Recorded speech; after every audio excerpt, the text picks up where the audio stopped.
Continuando com o empregado doméstico, Lei Complementar 150.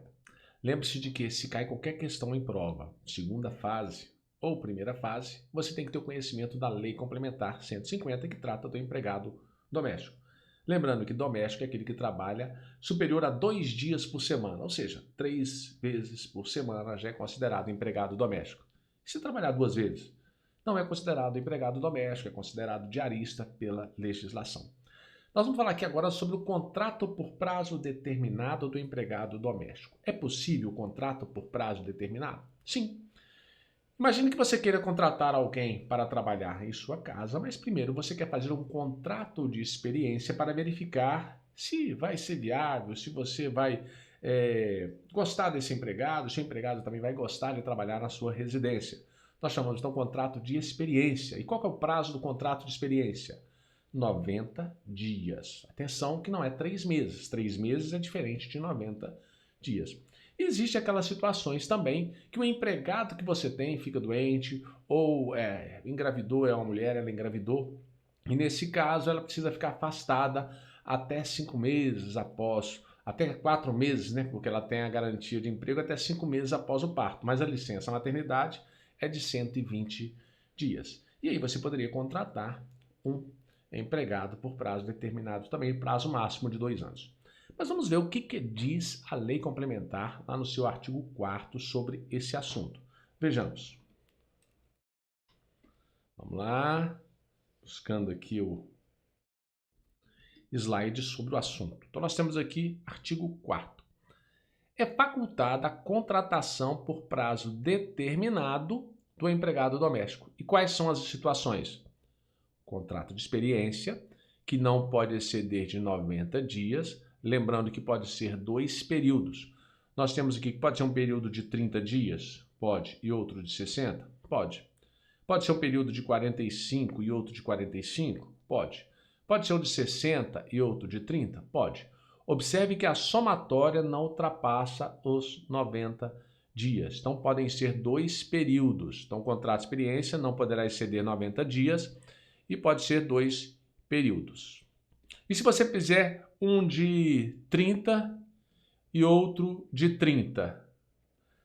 Se você fez de 30 e a prorrogação de 30, se ficar mais aqui, contrato por prazo indeterminado. Eu não posso fazer mais um de 30. Aí eu perdi essa oportunidade de fazer os de 90 dias.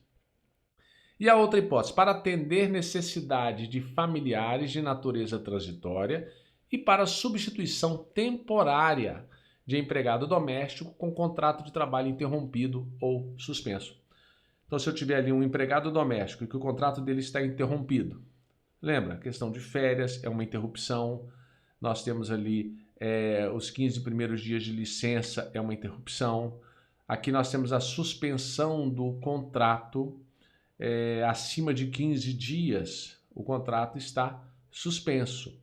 Então nós temos ali, detalhe aqui do doméstico, tem que falar uma observação. O empregado doméstico, a partir do primeiro dia de afastamento, nós temos que os 15 primeiros dias, quem vai pagar é o INSS, diferente do trabalhador urbano.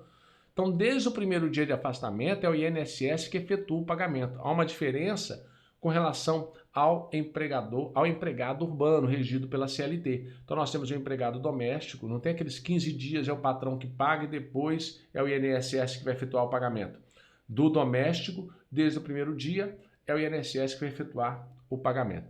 Então nós temos aqui essas observações com relação ao empregado doméstico. Lembrando que tudo deve ser anotado na CTPS. A CTPS do empregado deve estar sempre anotada. E essas anotações, pela nova legislação do artigo 29 da CLT, há um prazo de 5 dias úteis. Isso aí vai se aplicar também ao empregado doméstico.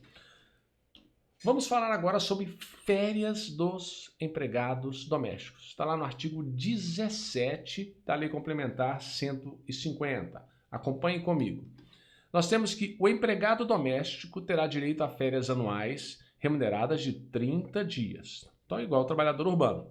Salvo se trabalhar no regime de tempo parcial. Nós já falamos também o regime de tempo parcial do empregado doméstico seria de 25 horas. que ele trabalha por semana. O período de férias poderá ser a critério do empregador ser fracionado em 2 períodos. Observe que é o empregador que pode, a critério dele, fracionar 2 períodos, sendo um deles, no mínimo, 14 e o outro, aí vai ser a diferença. Então, você tem que ter pelo menos um mínimo de 14 dias, um período. O restante vai ser 16 dias, pode ser dividido para empregado. Do trabalhador urbano, há uma diferença e eu sugiro que você faça a leitura lá do artigo 130 e seguintes para você fazer a comparação. Eu já mencionei isso em outras aulas, então eu quero que você vá até o artigo 130 da CLT, faça a leitura para ver a comparação, a diferença. Você vai ver que o empregado urbano, ele pode dividir em 3 períodos. Olha uma diferença com relação ao empregado doméstico. E um período lá do urbano não pode ser inferior a 5 dias. Então você vai ter que ficar atento a esses detalhes para não errar na hora da sua prova. Aliás, eu estou com medo de você não fazer a leitura lá da CLT, então eu vou colocar aqui na tela só para a gente fazer a leitura e fazer os apontamentos do trabalhador urbano. Atenção que é do urbano agora e não do doméstico. Vejamos, aqui do trabalhador urbano. Olha o que diz aqui, ó. As férias serão concedidas por ato do empregador em um só período de 12 meses. Então, desde que haja concordância do empregado, as férias poderão ser usufruídas em até 3 períodos, o empregado doméstico 2 períodos, sendo que um deles não poderá ser inferior a 14 dias, igual do empregado doméstico também 14 dias, e os demais não poderão ser inferiores a 5 dias corridos cada um. Então eu tenho aqui 3 períodos diferentes do empregado doméstico. Depois faça a leitura também aqui do artigo 133, que se cair na prova da segunda fase, eles vão cobrar de vocês esses pontos, que é quem não tem direito às férias. Quem não tem direito às férias? Olha o que diz aqui. Não terá direito às férias o empregado que no curso do período aquisitivo deixar o emprego e não for readmitido dentro de 60 dias à sua saída. A outra hipótese, permanecer em gozo de licença com percepção de salários por mais de 30 dias. Licença médica, por exemplo. Deixar de trabalhar com percepção de salário por mais de 30 dias em virtude de paralisação parcial ou total dos serviços da empresa. 6. Tiver percebido da Previdência, acidente do trabalho ou de auxílio de doença por mais de 6 meses. Isso que costuma cair. Mais de 6 meses, embora descontínuos. E a interrupção da prestação de serviço deverá ser sempre anotada na carteira de trabalho do empregado. Então, quando eu faço essas observações, é para que você vá também na sua CLT e faça a leitura, marque, verifique, faz os apontamentos dessas observações que são importantes. Quem não pode ter férias? Está lá no artigo 133. Período de férias do trabalhador urbano, posso dividir em quanto? 3 períodos, está lá no 134. Você vai ver aí do empregado doméstico, está no artigo 17. E aí nós vamos falar agora do doméstico, a questão do abono pecuniário, que é a famosa venda das férias. Olha o que diz aqui no abono pecuniário. É facultado ao empregado doméstico converter 1/3 do período de férias a que tiver direito em abono pecuniário no valor da remuneração que lhe seria devida nos dias correspondentes. O abono deverá ser requerido até 30 dias antes do término do período aquisitivo. 30 dias antes do término do período aquisitivo. Agora tem outra diferença, olha só. Você é empregado doméstico, você quer o abono pecuniário, pedir o seu abono, vender suas férias, 1/3 das suas férias para o seu patrão. Você tem que fazer isso quando? 30 dias antes do término do período aquisitivo. Então, 30 dias antes, quando você já faltando 30 dias para inteirar um ano, você tem que fazer esse requerimento. O trabalhador urbano é diferente. O trabalhador urbano, nós temos que observar 15 dias. Isso está lá no artigo 143 da CLT. Olha o slide para você ver. Diz aqui, é facultado ao empregado converter 1/3 do período de férias a que tiver direito em abono pecuniário no valor da remuneração que lhe seria devida nos dias correspondentes. E o abono de férias deverá ser requerido até 15 dias antes do término do período aquisitivo. Tá vendo a diferença? Empregado doméstico, 30 dias antes do término do período aquisitivo. Trabalhador urbano, 15 dias antes do término do período aquisitivo. E detalhe, isso aí não é uma faculdade do empregador, isso é um direito do empregado e se o empregado requerer, o empregador vai ter que efetuar o pagamento, vai ter que comprar as férias do empregado quando elas forem de direito dele. Então, doméstico, 30 dias, trabalhador urbano regido pela CLT, 15 dias. E aí nós vamos observar agora, nós vamos tratar sobre os descontos que são efetuados no salário do empregado doméstico. Quais são os descontos permitidos para que possa ser feito no salário do empregado doméstico? Vejamos. Artigo 18. É vedado ao empregador doméstico efetuar descontos. Então, ele não pode efetuar descontos do salário do empregado por fornecimento de alimentação, não pode descontar do empregado doméstico. Vestuários, não pode descontar do empregado doméstico. Higiene, não pode descontar ou moradia. Então, se aquele patrão, ele desconta o almoço, ele desconta o sabonete, desconta o banho, isso não pode, isso é vedado pelo artigo 18 da Lei Complementar 150. Empregador não pode descontar alimentação, vestuário, higiene ou moradia.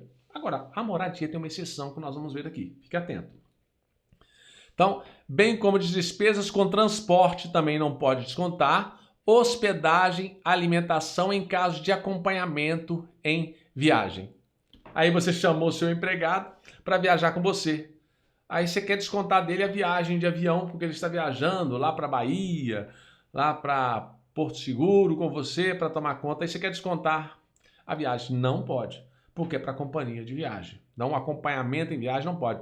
O que ele comeu lá, a estada dele no hotel também quer descontar? Não pode. Isso é vedado. Está aqui no artigo 18. Agora, com relação à moradia, eu falei que tem uma exceção. Vamos ver aqui qual que é a exceção que está lá no parágrafo 1º. É facultado ao empregador efetuar descontos no salário do empregado em caso de adiantamento salarial e mediante acordo escrito entre as partes para a inclusão do empregado em planos de assistência médica hospitalar. Pode. Plano de saúde, pode descontar. Sistema odontológico, pode descontar? Pode. E de previdência privada, não podendo a dedução ultrapassar 20% do salário. Então não pode, 20% do salário não pode ultrapassar. Então o patrão pode descontar plano de saúde do empregado dele? Pode. Aqui fala, é permitido. Assistência médica hospitalar, odontológica, previdência privada? Pode descontar. E qual que é o máximo? 20% que pode descontar. Não chegamos ainda na exceção da moradia. Você aprendeu aqui que regra alimentação não desconta, vestuário não desconta, higiene não desconta e moradia também não. E as despesas com viagem, acompanhamento de viagem, como transporte, hospedagem e alimentação também não pode descontar. Vimos que pode descontar do salário adiantamento salarial, é lógico, fez um adiantamento, um vale? Pode. Agora tem que ter mediante acordo escrito entre as partes, para que eu possa incluí-lo em planos de saúde, médico, hospitalar e odontológico. Então tá bom, aí você memorizou. Agora olha a moradia. A questão da moradia está aqui no parágrafo 2º e eu quero que você fique atento com isso. Poderão ser descontadas as despesas com moradia, de que trata o caput deste artigo, quando a moradia se referir a local diverso da residência em que ocorrer a prestação de serviço. Se o empregado doméstico trabalha nesta residência e ele tem um quartinho aqui para ele dormir, você não pode descontar a moradia. Mas, imagine que seja um sítio e tem aqui um local mais afastado, uma casa de sua propriedade, você tem uma kitnet, você tem um apartamento e você passa para ele. Nesse caso, há a possibilidade, desde que esteja expressamente acordado entre as partes, efetuar o desconto. Então aqui ele não está morando no mesmo endereço, no mesmo local seu. Vamos botar assim, na mesma residência. Mas em outra pode? Pode. Se for sua, é como se fosse um aluguel que você está fazendo para ele. Então fica atento a essas observações. As despesas referidas no caput desse artigo não têm natureza salarial e nem se incorpora a remuneração para quaisquer efeitos. Nós falamos lá alimentação, falamos em moradia, falamos lá em higiene e vestuário. Se você dá alimentação, moradia, higiene e vestuário, essas verbas aqui não têm caráter salarial. O empregado também não vai poder pedir para acrescentar esses valores gastos com ele ao salário dele.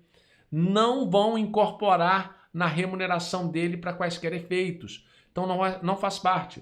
Se você está lá, paga para ele um salário mínimo e dá mais 300, ele gasta 300 de alimentação, gasta 300 de uniforme, vestuário dele, gasta 200. Esses valores, 300 mais 200, não incorpora ao salário dele, ele ganha o salário mínimo. Isso não vai incorporar para quaisquer fins. E o fornecimento de moradia ao empregado doméstico na própria residência ou em morada anexa de qualquer natureza não gera ao empregado qualquer direito de posse ou de propriedade sobre a referida moradia. Tá bom? É claro, se você cedeu para que ele morasse na própria residência sua ou em outra, ele não vai ter direito à posse. Não dá direito à posse, nem dá direito à propriedade ao empregado doméstico.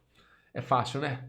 É muito fácil quando você vai acompanhando com a lei, você vai acompanhando com o material e seguindo as aulas. E isso aí facilita muito o seu entendimento. Eu tenho certeza que você vai acertar todas as questões da primeira fase e da segunda fase. Se você já estiver fazendo a segunda fase, porque eu libero essas aulas para quem faz a segunda fase também, você com certeza vai lembrar, pô, o professor já mencionou sobre isso e eu acertei essa questão. Tenho certeza disso? Nos vemos no próximo bloco para tratar sobre o FGTS do empregado doméstico, que agora é um direito dele. Até mais, bons estudos!